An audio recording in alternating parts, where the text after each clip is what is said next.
Saudara, peningkatan ketegangan antara Israel dan Gaza tidak menunjukkan tanda-tanda mereda hingga saat ini. Lebih dari 2.300 orang tewas dari kedua belah pihak yang menjadi korban serangan itu. Kepulan asap terlihat di langit Gaza pada Kamis petang. Serangan yang dilakukan Israel semakin gencar setelah adanya tekanan publik Israel untuk melakukan serangan balasan yang dilakukan kelompok Hamas pada pekan lalu. Data PBB mencatat, akibat pertempuran yang terjadi, sekitar 340.000 orang harus dievakuasi. Sementara itu, lebih dari 2.500 orang meninggal dunia di kedua belah pihak. Sejumlah warga di Gaza terus mencari para korban di bawah material bangunan yang runtuh akibat serangan udara Israel pada Kamis. Kantor Kemanusiaan PBB melaporkan serangan udara Israel di Gaza telah menghancurkan 1.000 rumah sejak Sabtu lalu.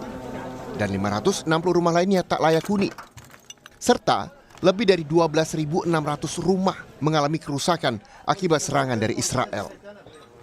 Sementara itu, Menteri Luar Negeri Amerika Serikat Antony Blinken pada Kamis waktu setempat berkunjung ke pusat kota Tel Aviv, Israel. Blinken juga menemui penduduk Israel yang selamat dari serangan kelompok Hamas saat festival musik pada Sabtu waktu setempat. Saat itu banyak warga Israel yang tewas dan juga ditawan di Gaza. Blinken menjanjikan dukungan kepada Israel setelah kelompok Hamas melancarkan serangan dan menewaskan ratusan orang.